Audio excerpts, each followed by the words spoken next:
بسم اللہ الرحمن الرحیم۔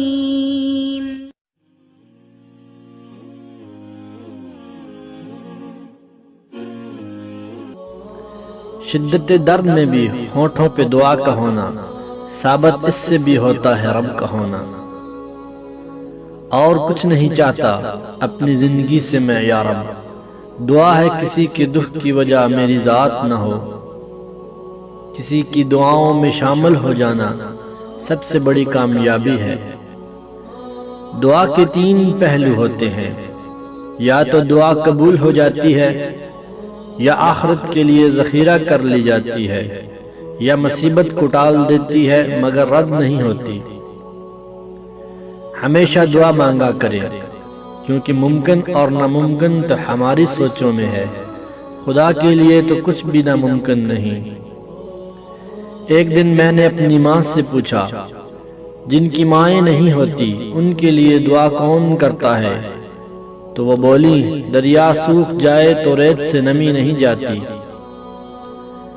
آؤ خدا سے ہم دعا مانگیں، زندگی جینے کی ایک ادا مانگیں۔ اپنی خاطر تو بہت مانگا ہے، آؤ آج سب کے لیے بھلا مانگیں۔ انسان کا مقدر اتنی بار ہی بدلتا ہے جتنی بار وہ خدا سے دعا مانگتا ہے۔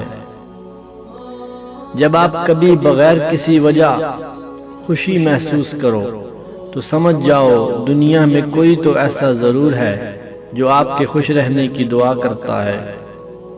یہ بھی ایک دعا ہے خدا سے، کسی کا دل نہ دکھے میری وجہ سے۔ اے خدا کر دے کچھ ایسی عنایت مجھ پر کہ خوشیاں ہی ملیں سب کو میری وجہ سے۔ کچھ لوگ قسمت کی طرح ہوتے ہیں جو دعا سے ملتے ہیں، اور کچھ لوگ دعا کی طرح ہوتے ہیں جو قسمت سے ملتے ہیں۔ دعا دل سے مانگی جاتی ہے، زبان سے نہیں، کیونکہ دعا تو ان کی بھی قبول ہوتی ہے جن کی زبان نہیں ہوتی۔ بس ایک چھوٹی سی دعا ہے خدا سے، جن لمحے آپ مسکراتے ہیں وہ لمحے کبھی ختم نہ ہوں۔ تقدیر اور قسمت سے زیادہ طاقت دعا میں ہوتی ہے۔ اے خدا میرے ان گناہوں کو بخش دے جو میری دعاؤں کو قبول نہیں ہونے دیتے۔ لاکھوں کی گنتی مجھے نہیں آتی، پر ایک دل کی بات کہہ دوں، پانی کا ہر قطرہ اگر دعا بن جائے تو تحفے میں آپ کو سارا سمندر دے دوں۔ وہ گناہگار کی دعائیں بھی سنتا ہے اے انسان، ہاتھ مایوس نہ ہو، اٹھا کر تو دیکھ۔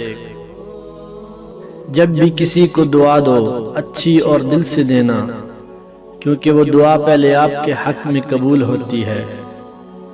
قسمت پہلے ہی لکھی جا چکی ہے تو دعا کرنے سے کیا ہوگا؟ کیا پتا قسمت میں لکھا ہو کہ جو ملے گا دعا سے ملے گا۔ جو دوسروں کے لیے دعا مانگتا ہے اسے اپنے لیے دعا مانگنے کی ضرورت نہیں پڑتی۔